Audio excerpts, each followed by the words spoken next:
Assassin's Creed, a franchise that has spanned over the last 17 years, a franchise that is ingrained into the gaming culture and pop culture of today. Comics, books, and even movies have been made set within the Assassin's Creed universe alongside its many video game releases. And I do mean many. Seriously, Ubisoft, you milked this one. Money! More recently, we have seen the release of Assassin's Creed Shadows set in feudal Japan, and whilst the game appears to be doing quite well for Ubisoft, there is still that part of me that wants more, that wants that Assassin's Creed identity that seems to be lost in the more modern titles of the franchise. So I went back to where it all began. Assassin's Creed. It has been over 17 years since its initial release. This is the game that started it all. The game that brought us into the world of the Assassin and Templar War, two secret organizations fighting in the shadows, aiming for a relatively similar goal but with very different methods. The game that introduced us to Desmond Miles, an ex-assassin turned bartender forced back into the fray with his kidnapping by Abstergo, a modern day front for the Templar Order. The game that introduced us to Altair, the Hidden Blade, the Animus, and the game that first told us nothing is true, everything is permitted. 17 years later, this is Assassin's Creed.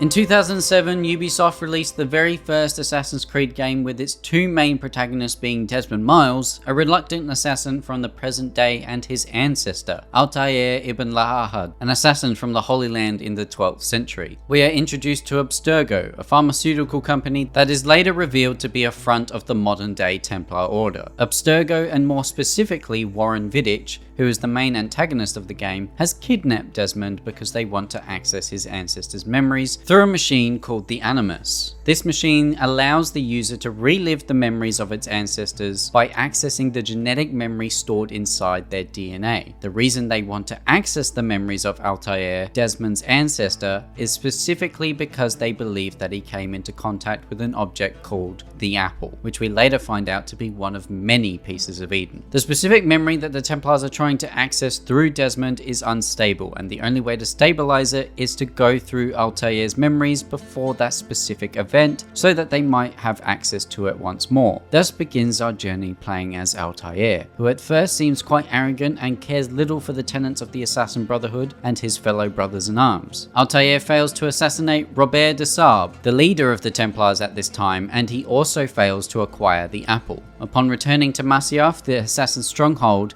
Altair reveals that he failed to acquire the Apple and take out Robert. Fortunately, one of Altair's comrades who was left behind survived and brought the Apple back to Masyaf. The fortress is besieged by Robert and his Templars, which eventually fails, and Altair is then ridiculed for his actions which led to his failures. Al-Mualim, the mentor of the assassins, strips Altair of his rank and equipment, demoting him back to a novice in an attempt to make Altair see the error of his ways. How does he do this, you might ask? Just a simple slap on the wrist and a pointed finger? No, that would be far too simple. Al-Mualim instead stabs Altair, to which he then passes out.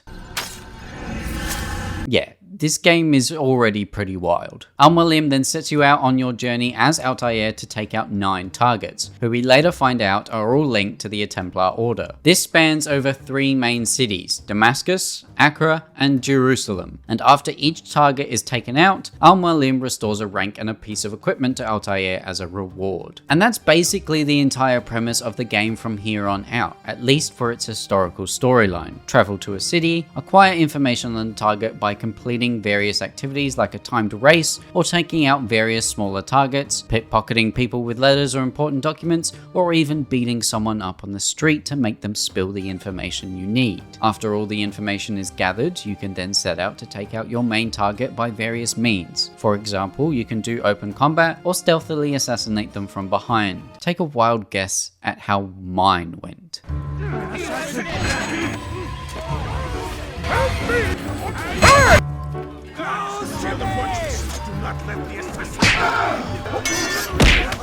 Yeah, the game is not kind, and I am also just very, very bad at video games for someone that plays them all the time. For reference, I replayed this game on the PC, and let me tell you, its PC port is rough.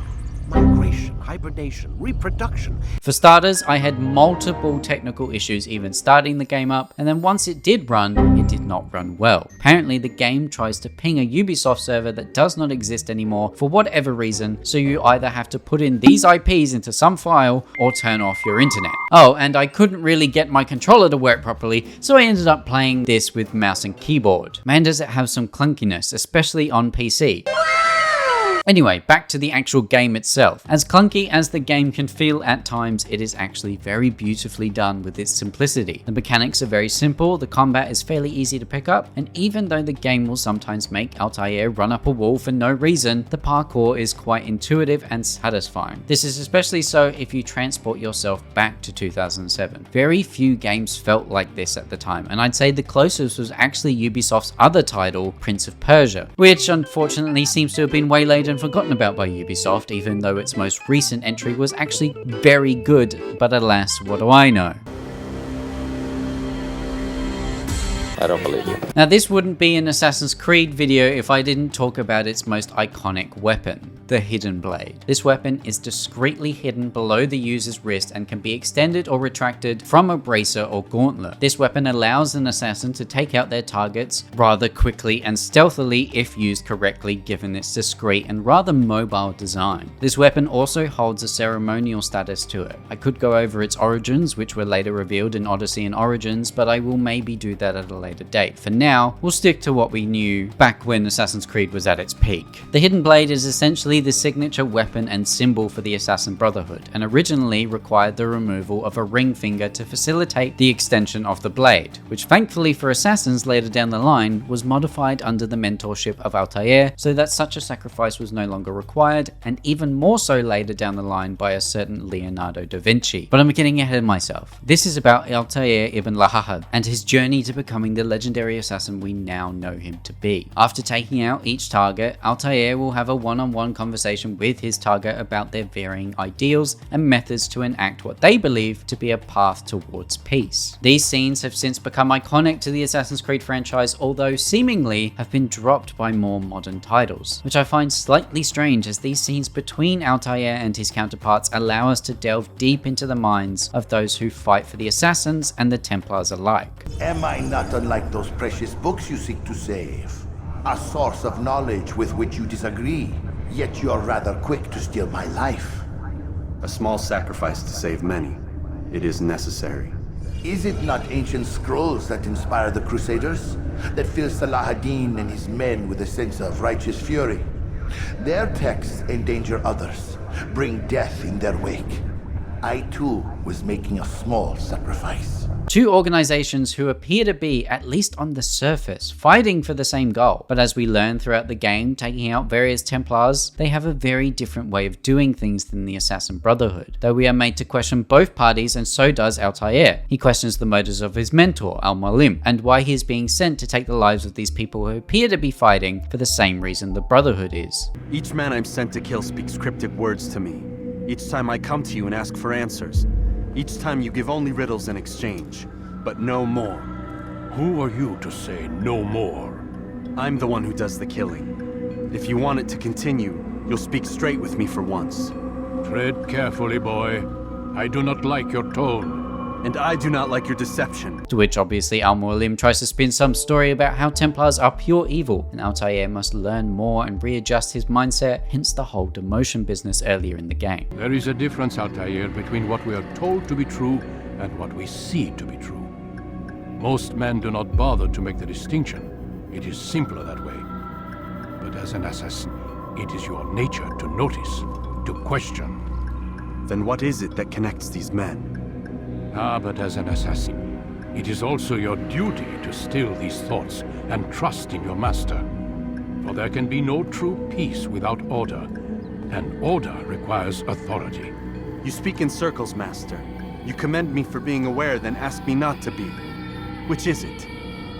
The question will be answered when you no longer need to ask it. If you're starting to become suspicious of Al-Mualim, you're right to do so. To me, this is something the franchise has been missing for a while now. The writing is on a deeper level and makes us think about these two secret factions and their opposing ideologies. We are not only made to question the Templar Order, but also the Assassin Brotherhood. Is this a story of a fight between good and evil, or is there a greying line between the two, solely separated by their different methods? The characters are interestingly written, and Altair, who to begin with appears to be this arrogant know-it-all. A skilled assassin ensures his work is noticed by the many. No!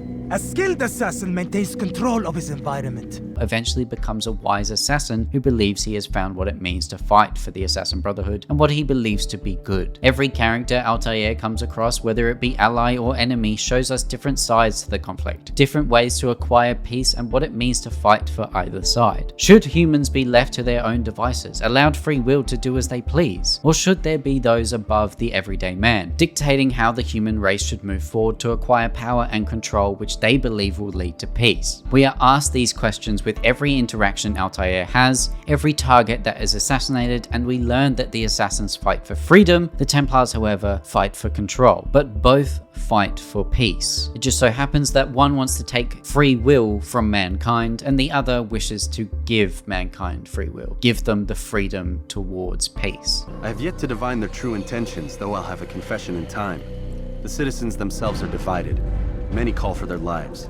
Still others insist that they are here to parley, to make peace. Peace? I told you. The others I've slain have said as much to me. That would make them our allies. And yet we killed them. Make no mistake, we are nothing like these men. Though their goal sounds noble, the means by which they'd achieve it are not. At least, that's what Al-Mualim told me. Now, alongside this very intriguing historical storyline is obviously the modern day one with Desmond and Abstergo. After certain points in Altair's story, Desmond is pulled out of the Animus by Lucy and Warren. Now, Lucy appears to be at first just an assistant to Warren Vidic, but we later learn is actually trying to help Desmond and is even revealed to be an assassin, as we see here towards the end of the modern day storyline with the reveal of one of her ring fingers missing, much like the assassins of old. There are various additional things we can do as Desmond to acquire more information on what is going on between the Assassins and Templars in the modern day. We can still access codes and read emails on both Lucy's terminal and Vidic's terminal. Now, reading these emails, you can discover various events that are happening outside of the Abstergo facility that Desmond is kept in. You can discover the dark secrets that Abstergo is keeping from the public eye, and we can even find this secret message on Lucy's terminal. It is revealed that this entire time, Lucy has been in contact with the other assassins and eventually asked for a rescue. The response she receives is what appears to be a normal spam email on the surface, but the odd letter is capitalized to read, "We will be there soon." The modern day section of Assassin's Creed may not have much going for it in terms of gameplay, but discovering these mysteries and trying to find the answers to them from a story standpoint is incredibly well done. I am instantly hooked, wanting to know more about why it was Desmond that was taken, why do the Templars want the apple, and who is Subject 16, the one who came before Desmond. Well, unfortunately, we wouldn't get more answers on that latter one until the Ezio trilogy that follows this game, but if you played this when it came out, you were in for the long haul by this point. The story had a grip on you and you wanted to know more. You wanted to discover every little secret. You wanted to know more about the Assassins and Templars. How does the modern day correspond with the historical storyline? And thankfully, Ubisoft delivered with the Ezio trilogy, but we'll get to that at a later date. Don't worry, I will do videos on Assassin's Creed 2, Brotherhood and Revelations eventually, so subscribe if you want to see that. Now back to Altair. Once you have taken out all the targets on Al-Mualim's list and Altair is fully questioning the motives of his mentor at this point, you are sent to take out the Templar Grand Master, Robert de Sales. Initially, you head to Jerusalem only to find that Robert is not there. Instead, you face a female Templar by the name of Maria. She's important and I won't say why in this video, but if you aren't familiar with her and Altair, remember her for later. Altair spares Maria and chases down Robert, who is heading to meet with King Richard III and Saladin to unite the two against the assassins. It's quite a clever plan, as Altair has killed people on both sides of the conflict, making the Assassin Brotherhood a mutual enemy for both. After fighting through quite a few enemies, you come face to face with King Richard and Robert. Robert and Altair both plead their case and Richard decides that God will decide their fates. Altair and Robert face off in quite an unfair duel where for some reason he's allowed his Templar soldiers to fight alongside him. Apparently God doesn't play by fair rules. rules. But this doesn't matter to Altair ibn La'ahad. Altair defeats Robert, and he reveals that Al-Mualim has actually betrayed the assassins and the Templars, wanting the apple for himself. Altair returns to Masyaf to find that some of his brothers have been brainwashed, and he must fight through them to get to Al-Mualim. Once Altair finds Al-Mualim, his mentor uses the apple in open combat with Altair, casting illusions and paralyzing Altair throughout the encounter. Al-Mualim believes that mankind cannot find peace through free will, so it must be taken, controlled. Altair defeats Al-Mualim and the apple activates to reveal a map of Earth, with various places marked around the world. All of these locations are of other pieces of Eden or vaults. This is what the modern day Templars were after, and Desmond is pulled out of the Animus. Desmond is spared by the Templars for now thanks to Lucy's intervention, but the Templars have what they wanted all along. Things seem quite grim and we don't really know where it's going to go from here, but there's more. At the very end of the game, Desmond has acquired the ability to use Ingle vision like his ancestor and sees on his bedroom wall various scrawlings and symbols put there by Subject 16, and that is where Assassin's Creed 1 ends, with the most mind-boggling cliffhanger ever. Imagine playing this, not knowing what would come next. The story of Assassin's Creed had only just begun, and everyone was hooked at this point. Ubisoft had struck gold with Assassin's Creed, and I think that largely comes from its writing and intriguing, mysterious storyline that worked perfectly in tandem with its rather simple game mechanics. The game doesn't try to push the limits, nor does it try to be something it is not. It is a stealth and action-based assassin game with a fantastic foundation for a story that could, and as we all know, would go far. Assassin's Creed 1 was an idea, a concept that Ubisoft honed in on. They had a single vision for what this game would be and succeeded in providing that with absolute clarity. Sure, watching Altair try to climb buildings at a rather slow rate or getting knocked back by some crazy medieval crack addict can be slightly frustrating at times.